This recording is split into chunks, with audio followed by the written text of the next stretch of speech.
বিশ্বকাপ হাতে ছাড়া করার চরম হতাশা আর নিজের লাল কার্ডের ক্ষোভ সামলাতে না পেরে ড্রেসিং রুমে ফেরার পথে সাইড লাইনের ব্রডকাস্ট মাইক্রোফোনের সজোরে লাথি মেরে বসেন এনজো। ফাইনাল ম্যাচে কিন্তু এনজো ফার্নান্দেজ যখন লাল কার্ড খেয়ে মাঠ ত্যাগ করেন, সজোরে লাথি মারেন কিন্তু ব্রডকাস্ট মাইক্রোফোনে, ঠিক আছে।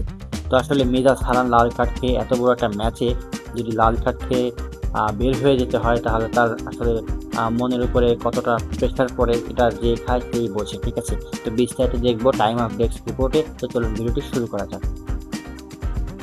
মাঠ ছাড়ার পর এবার বিশ্বকাপের ফাইনালে লাল কার্ড পাওয়া নিয়ে আর্জেন্টাইন তারকা ফার্নান্দেজ দিল কঠোর এক আবেগঘন বার্তা।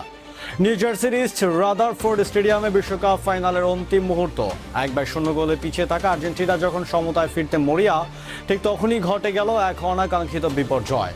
রেফারির সিদ্ধান্ত নিয়ে বাক বিতণ্ডা এবং পরবর্তী পাও কুবারোসিকে ফাউল করে দ্বিতীয় হলুদ কার্ড অর্থাৎ লাল কার্ড দেখে মাঠ ছাড়তে হলো চেলসি মিডফিল্ডার এনজো ফার্নান্দেজকে। বিশ্বকাপ হাতে ছাড়া করার চরম হতাশা আর নিজের লাল কার্ডের ক্ষোভ সামলাতে না পেরে ড্রেসিং রুমে ফেরার পথে সাইড লাইনের ব্রডকাস্ট মাইক্রোফোনের সজোরে লাথি মেরে বসেন এনজো। তবে ঘটনা এখানেই শেষ নয়। মেগা ফাইনালে হারের ঠিক পর দিন সামাজিক যোগাযোগ মাধ্যমে আর্জেন্টাইন সমর্থকদের উদ্দেশ্যে এক বিস্ফোরক ও আবেগঘন বার্তা দিয়েছেন এই তারকা। লাল কার্ড পাওয়ার পর সমর্থকদের কাছে ক্ষমা চাওয়া এনজো ঠিক কি লিখেছেন তার সেই বার্তায়। ফল যাই হোক না কেন তিনি বললেন ফলাফলের চেয়েও বড় কিছু রয়েছে। মাঠের চরম হতাশা কাটিয়ে এনজোর এই দৃঢ় বার্তার পেছনে আসল প্রেক্ষাপট ও চুলচেরা বিশ্লেষণ জানতে ভিডিওটি একদম শেষ পর্যন্ত দেখতে থাকুন। বিশ্বকাপ ফাইনালের মতো রুদ্ধশ্বাস ম্যাচে মানসিক চাপ সামলানো কতটুকু কঠিন তা এনজো ফার্নান্দেজের এই লাল কার্ডের দৃশ্যই পরিষ্কার।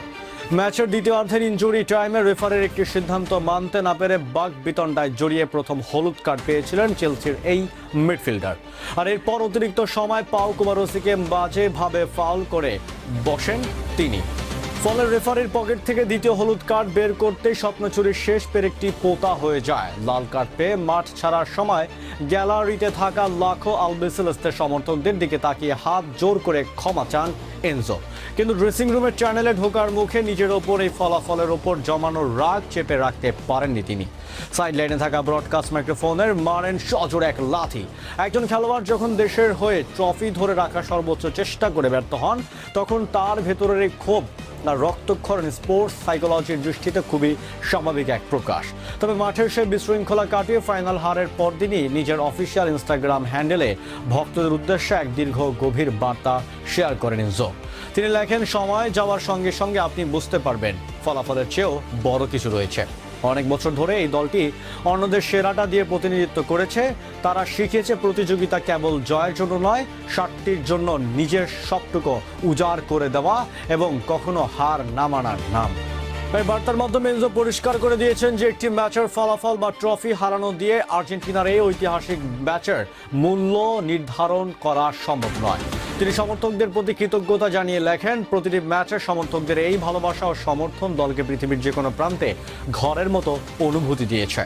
নিজে দেশের জার্সি পরাকে জীবনের সবচেয়ে বড় সম্মান উল্লেখ করে এনজো প্রতিজ্ঞা করেছেন, ভবিষ্যতেও দেশের সম্মান রক্ষায় তিনি তার দল সর্বোচ্চ চেষ্টা চালিয়ে যাবেন। এখন প্রশ্ন হলো, ফাইনালের মতো এত বড় মঞ্চে লাল কার্ড পাওয়ার পর এনজোর এই বার্তার গুরুত্ব ঠিক কোথায়? পরাজয় মেনে নিয়ে ঘুরে দাঁড়ানোর বার্তা এনজো খুব ভালো করেই জানেন। একজন দায়িত্বশীল খেলোয়াড় হিসাবে মেগা ফাইনালে লাল কার্ড দেখা দলের ওপর কত বড় আঘাত এনেছে। তবে ম্যাচ শেষ হতেই ভক্তদের কাছে ক্ষমা চাওয়া এবং ইনস্টাগ্রামে এই ধরনের শক্তিশালী বার্তা দেওয়া প্রমাণ করে তিনি সস্তা অজুহাত না দিয়ে পরাজয়ের দায় গ্রহণ করেছেন। জার্সির মর্যাদা, দলগত স্পিরিট, ফুটবল কেবল 90 মিনিটের জয় পরাজয় নয়, এর চেয়ে বড় হলো আর্জেন্টিনা জার্সির ঐতিহ্য রক্ষা করা।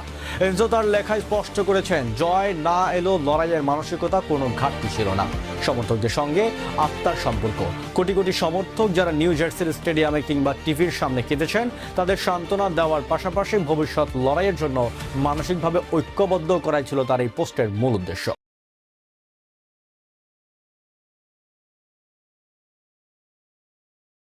এনজো ফার্নান্দেজের জন্য খুবই এটা হতাশাজনক, ঠিক আছে। কারণ ফাইনালের মতন ম্যাচে তার মতন একজন গুরুত্বপূর্ণ প্লেয়ার যে লাল কার্ড খেয়ে মাঠ ত্যাগ করতে হয়, আসলে এর থেকে হতাশাজনক তার ওই দিনের আর কোনো কিছুই ছিল না, ঠিক আছে।